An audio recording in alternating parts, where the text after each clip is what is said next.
Hi, my name is Travis, and we're going to do a little demonstration of how particles move around in air here. I'm standing outside of what we will refer to as James's cubicle because it's James's cubicle. But as we walk over here, we'll go into my office. So this is Travis's office. And then if we back up a little bit and look down this hallway, we can see another office over there. This is Carrie's office. Right? So here we are in Carrie's office. Now here we are in Travis's office. For this game that we're going to play, we need two toys. First toy is this. This is a particulate meter.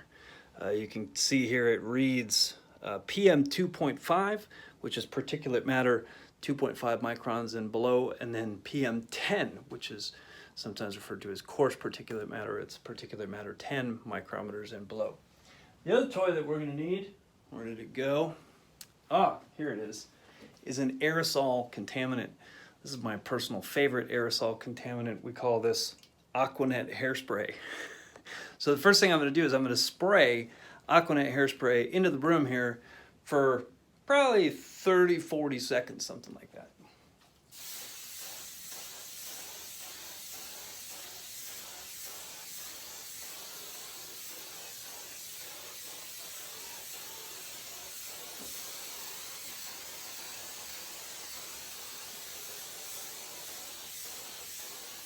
We call this an airborne contamination event or aerosol contamination event. And let me tell you, it's contaminated. Now, perfect mixing is a myth, so we're going to have to wait about 3 minutes before we actually see the levels balance out. I had taken some pre-readings before this whole thing began. But we did a heck of a job here. We got ourselves up to 178 and 203 in this office. So now let's see what's going on in James's cubicle, 16 and 22. 001, 005. Drop down a little bit. There's 11 and 16 at James's desk. And here's Carrie's office, showing 4 and 8. I saw a 4 and 8 there. We'll keep that.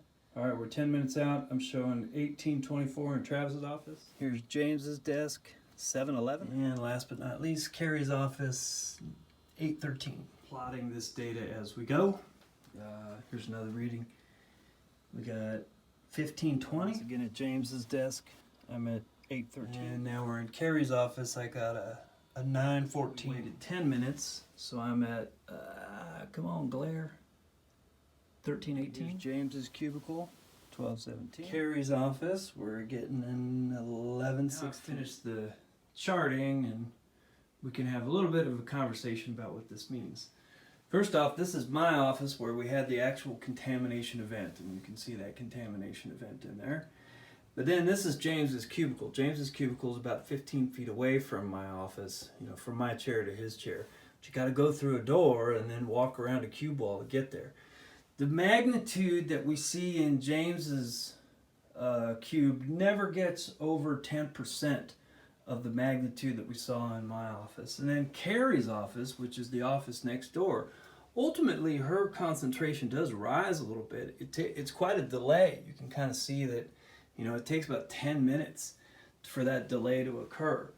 And her levels never get to 5% of the levels that you see. So what does all this actually mean? Well, if you're in an open office environment, a contaminant that's being generated in this office, you know, showing up at the cubicle outside the office is not going to show up at a level of more than 10%. I've tried this experiment a couple times, and I can't produce a contamination event that raises James's levels more than 10% of what happens in this office.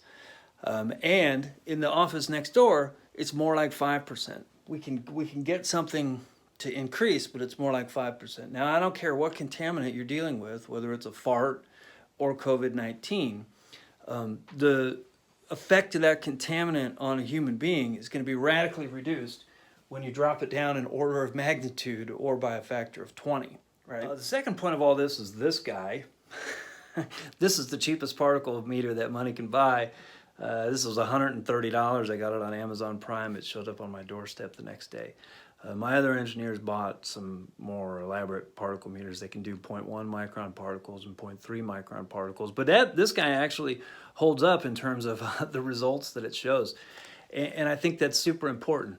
For $130 and the price of a can of hairspray, we don't need to have opinions about what's going on with particles in spaces. We can measure what's going on with particles in spaces. And I think this is just the time for that. With all the fear that's going on related to COVID-19 and, oh, can it spread over here? Can it spread over here?